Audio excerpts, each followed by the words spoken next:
Arizona Local Transportation Commission special meeting agenda this Tuesday, January 28, 2020 at 3 p.m. It is 3 p.m. We're going to convene and call this meeting to order. Please call roll.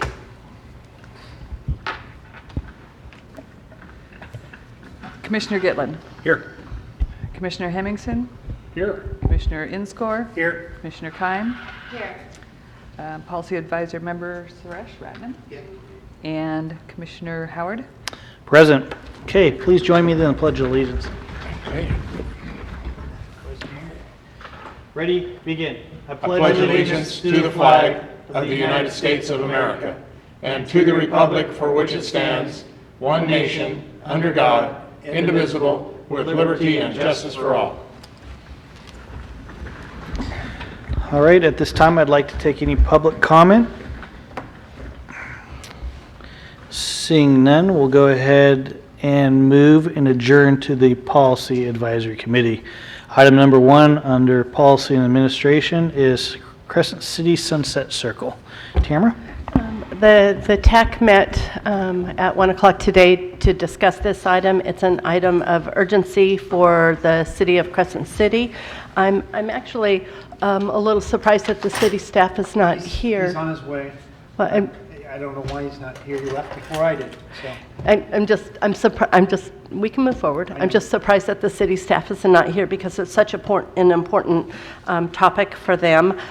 The agenda materials are pretty brief and specific, but the TAC in short recommended that the Transportation Commission adopt the resolution that was presented in your agenda packet with a minor but important change. And so that change, let me find the right one here. And Mr. Weir is here, Tamara. Oh, hey. So that change is to,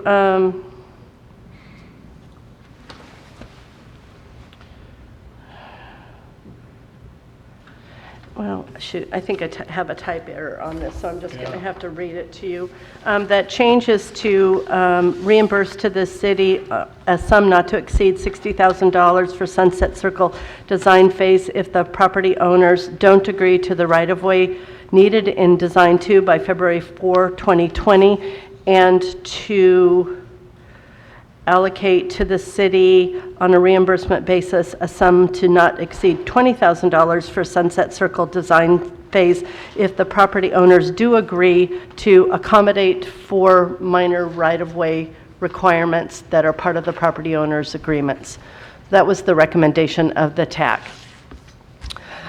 So where we are in this project, the city was awarded the funding for Sunset Circle, which is Active Transportation Program funds, with a significant match funding of $160,000 of RSTP funds from the Local Transportation Commission.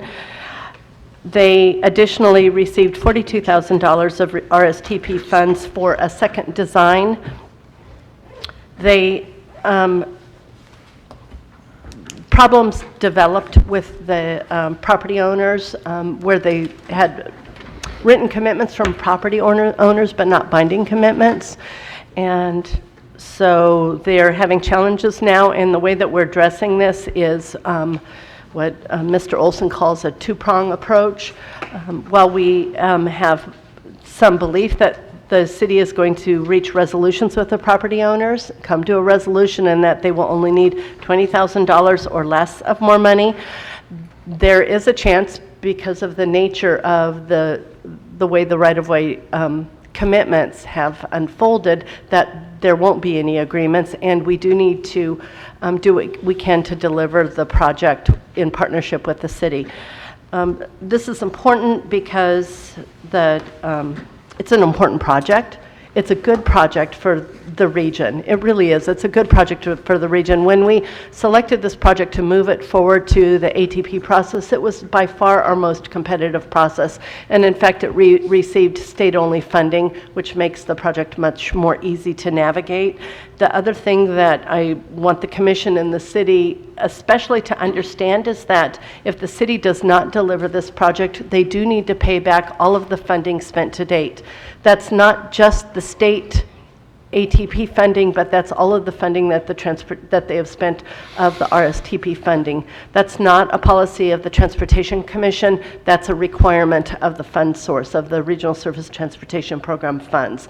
You know, you really can't accept and spend public funding and then not deliver a project. It's just not allowable.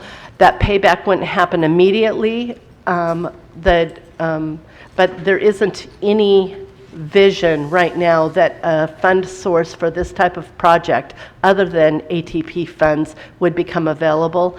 And if the city defaults on this project, then I think it would be highly unlikely for the Transportation Commission to award them a second chance at delivering a project for which they failed. The fund source is just so competitive.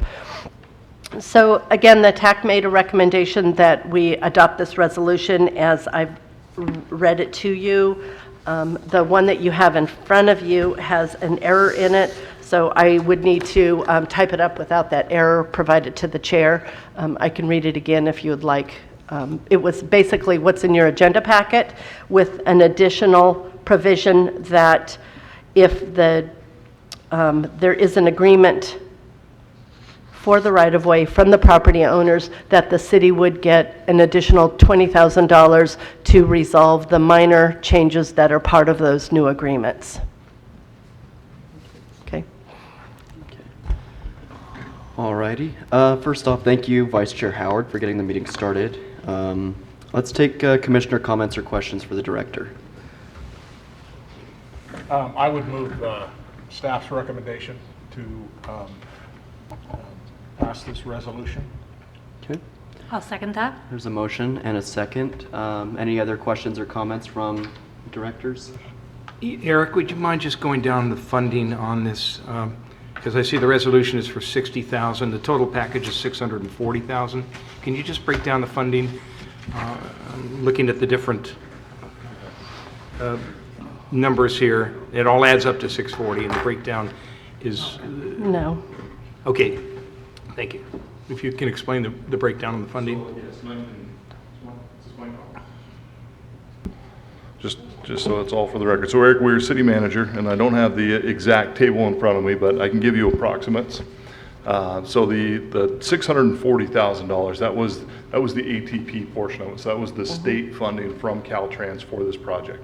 If I remember right, it required approximately a 20% match, which is what the RSTP money was for from the local Transportation Commission. That's $160,000. So 160 for So a total that's- of 800. Right, that's a total of $800,000. That was our original project.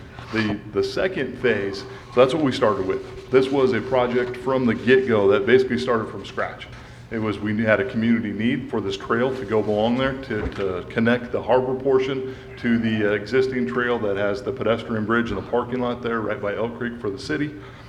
When the original project was conceived, it actually had the trail offset from the current paved right-of-way in Sunset Circle to allow for it basically a 60-foot roadway. That was the original concept. That's what was funded. So 60-foot roadway, and then you'd have this Class 1 trail towards the ocean side of Sunset Circle. We went through environmental. We went through the initial phases of design, and that's where we met with the property owners. And the property owners within that, because we were designing a project that really we didn't have control over. So we knew we had to have right-of-way. So one of the first things we wanted to do is meet with the property owners. So we had a meeting, went through the project with them, and they basically said that they were concerned about the project. There were several things that they wanted to see in the project, and they wanted to see the project basically acquire less right-of-way, and we turned Sunset Circle into a one-way southbound only project.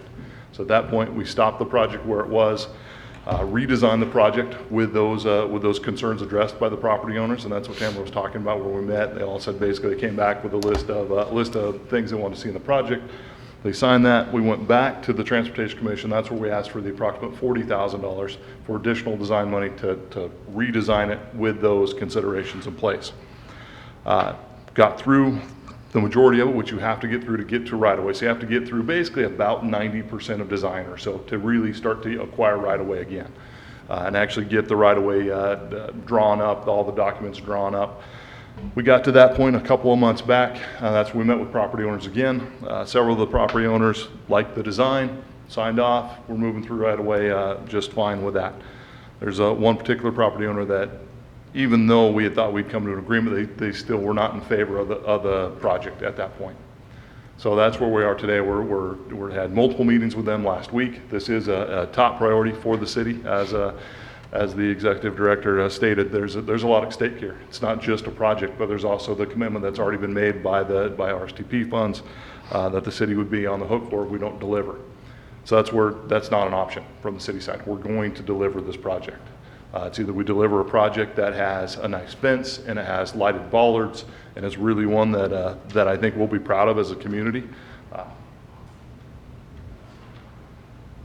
That's a SketchUp version of what the project would look like with the fence in place. Again, we met with the property owners multiple times. We think we've come to a resolution. Basically, they want some additional street lights. Basically, is really where we're at this point. Taller street lights, not just the bollard lights.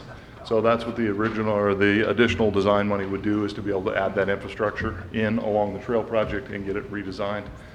That's our number one option. The number two option would be to redesign the project again and move everything into either the city right away or right away that we now have control over. At which point we wouldn't have room to put the fence or anything. It would just be a 12-foot lane. It would be one way southbound. It would have a curb and you would have a trail. So if I could just summarize the funding question that Mr. Gitlin asked, $640,000 of state-only funds, $160,000 match funds from the Transportation Commission, an additional $42,000 has already been contributed of RSTP funds for a second design. They're requesting an additional $60,000 for a third design for this project, for a potential total project cost of $902,000. I will add the second redesign did decrease right away by 75%. So there was some savings there. We'll be able to transfer some of that money hopefully into construction. Okay. There's a motion and a second on the table to approve the resolution. Do we have any public comment? Okay, seeing none, we'll now pull the vote. Policy Advisory Member Suresh Ratnam? Yes. Okay, Commissioner Keim? Yes. Commissioner Inscore? Yes. Commissioner Howard? Yes. Commissioner Hemmingson? Yes.